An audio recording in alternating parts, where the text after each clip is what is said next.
Good day to you, and welcome back to Aristocards, the show that features only the finest in tabletop card gaming, and I am your illustrious host, the Baron. Now, on this show, we have mostly covered the Magic the Gathering card game, in particular the Commander format. But today, commoners, I invite for you to come with me on a journey to a galaxy far, far away. Now, if you have been paying attention in my Aristocards episodes, you will likely have seen many of these set pieces before for the Star Wars Customizable Card Game. Now, since the early 1990s, Magic the Gathering has indeed been the most popular card game, but in fact, the Star Wars card game threatened its dominance, and for a while it looked as though it was going to be equally as popular, nipping at its heels. In this video, we will be looking at the meteoric rise of SWCCG and its subsequent downfall. But don't worry, it actually has a rather surprise ending that I don't think that you'll see coming. Yes, ready your blasters and lightsabers, and let's go, light speed!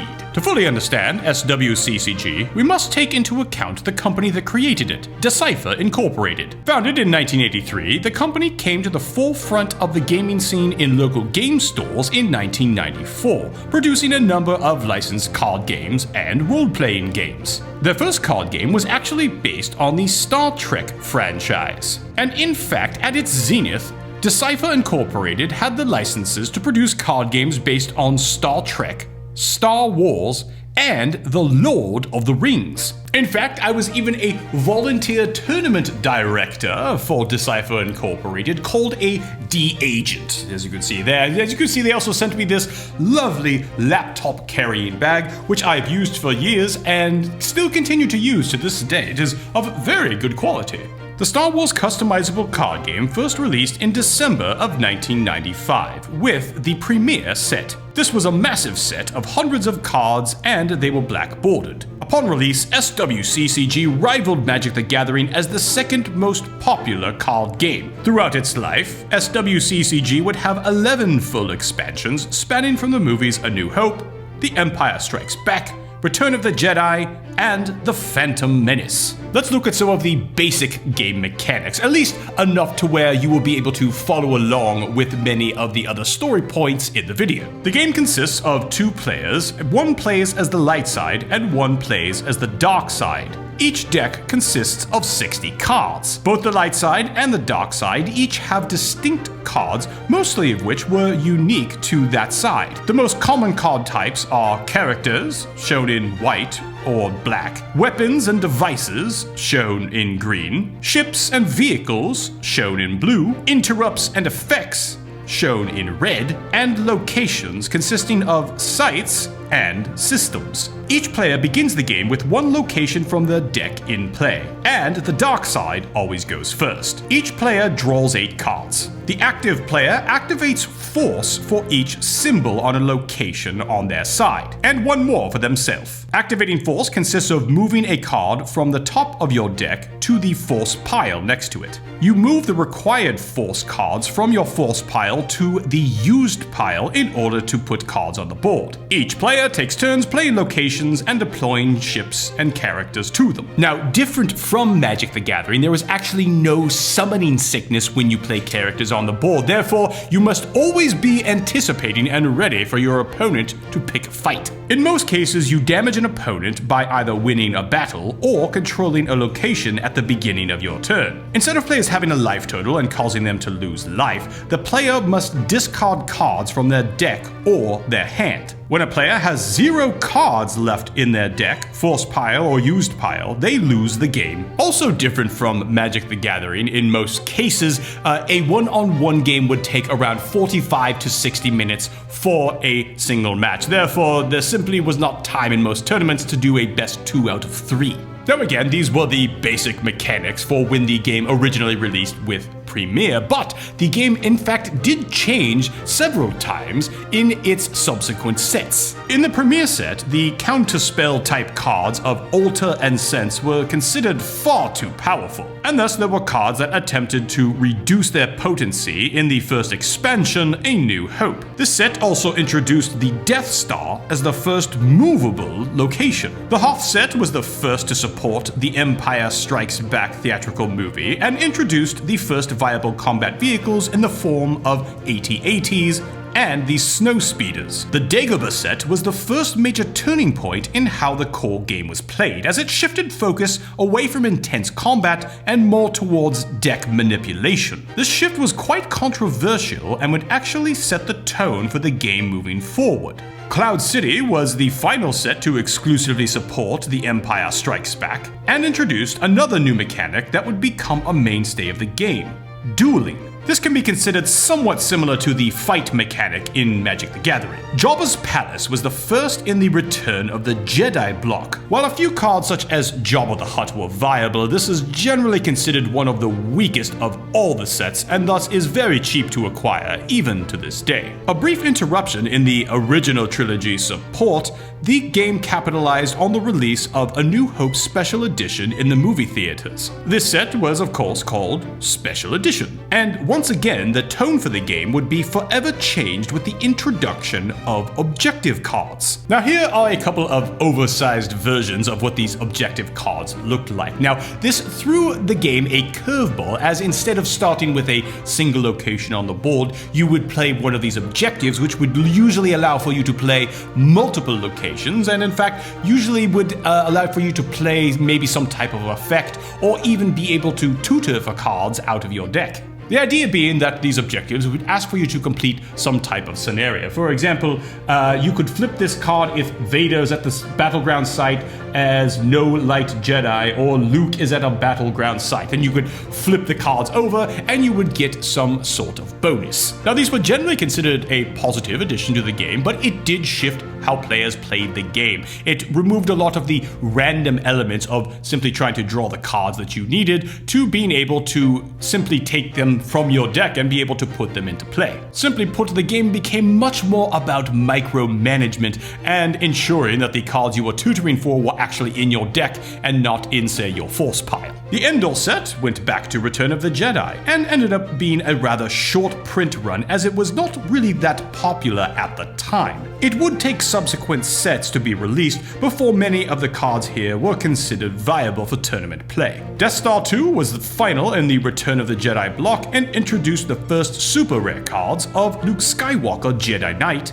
and Emperor Palpatine. They were so rare, in fact, that the expectation that there would be only one in every 6 booster boxes. This is generally considered to be one of the best sets ever, and brought starship combat back to the forefront in a big way. From a revered set to a rather disappointing set, enter Tatooine. This was the first to support the movie of The Phantom Menace. This includes cards such as Darth Maul, Qui-Gon Jinn, and Obi-Wan Kenobi, but these were considered rather underpowered versions.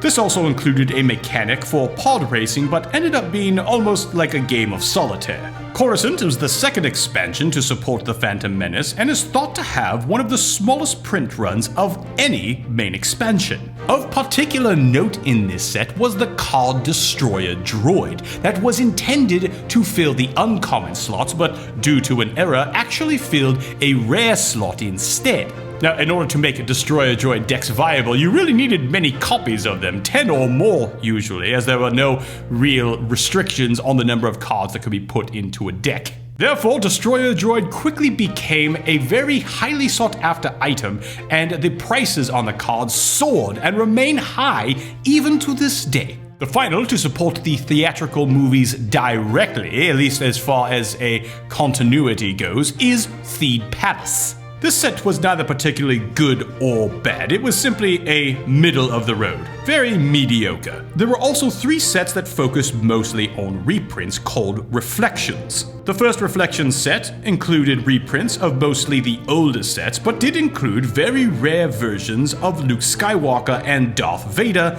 in foil. Reflections 2 featured reprints more of the middle area within the game's life cycle. This also included some exclusive cards in support of Shadows of the Empire, and included cards such as Dash Rendar and Prince Shizor. Reflections 3 was indeed a pivotal set that attempted to correct many of the imbalances that were created through the use of new cards called Defensive Shields. Think of these as a sideboard of enchantments, of which you could play 3 during the course of the game. These defensive shields became as important as, say, fetch lands are to the modern format, so they are very expensive indeed to procure, even to this day. The game was so successful for Decipher that they attempted to produce 2 offshoot games called Young Jedi and, separately, Jedi Knights. Both, unfortunately, were big flops. They were generally snubbed by Star Wars CCG players, seen as inferior products. So,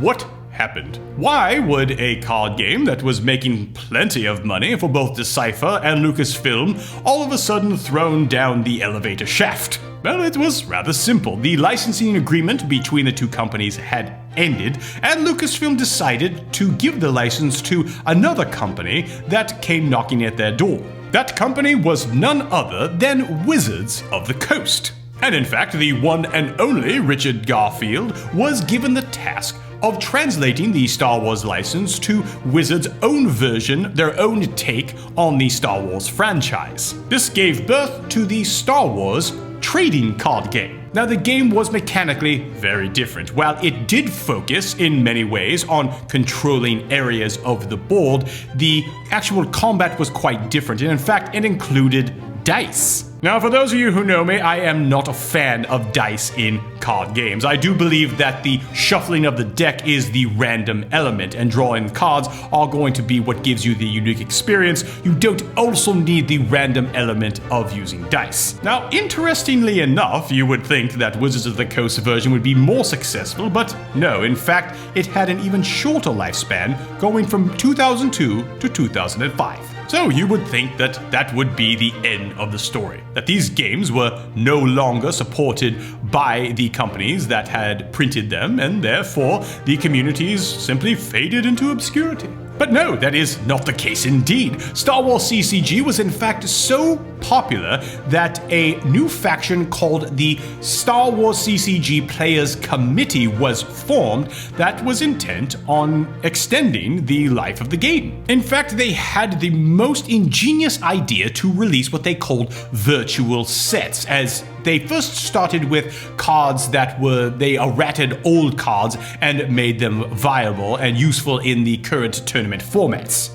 But as the years have gone on, they have actually expanded to support even the newer theatrical releases and many of the expanded universe stories. And the best part is they're free. All you have to do is go to their website and you can print out these virtual sets. You simply sort of cut them out and then put them into the sleeves. Here are a couple of these cards right here. So you can see this one, you simply cut out the text and you put it over the top of this card for firepower. Or here's another card here where it has not only just the text, but it's actually a whole new card. So there are cards that were updated and there are cards that are technically brand new cards. This was in fact so popular amongst the Star Wars CCG players and so widely accepted and adopted that the Star Wars trading card game also followed suit. A number of players developed the Independent Development Committee and continued to support the game and has since printed many of their own virtual sets. These days, Star Wars does still exist as a card game, but is more of what we refer to as a living card game and is printed and supported by Fantasy Flight. I believe there are 2 takeaways from this story. 1, do not underestimate the power of the Star Wars franchise and its ability for the license to print money. And number 2, that community is vital for the very essence of a collectible card game community. These companies must ensure that they are supporting their communities and the community leaders that are helping to ensure that these games are healthy. In short, commoners, it is the people that have the power. Now I want to hear from you. Have you played the Star Wars Customizable Card Game? If so, what did you think? What were some of your favorite sets? Do you recall participating in any of these tournaments? Did you play the Star Wars Trading Card Game? I doubt there are that many of you out there, but if you enjoyed it, I would very much like to hear your take. Thank you so much for watching. You have been an absolute pleasure. Please be sure to like and subscribe to ensure that you see all new episodes of Aristocards. Until next time, commoners, cheers!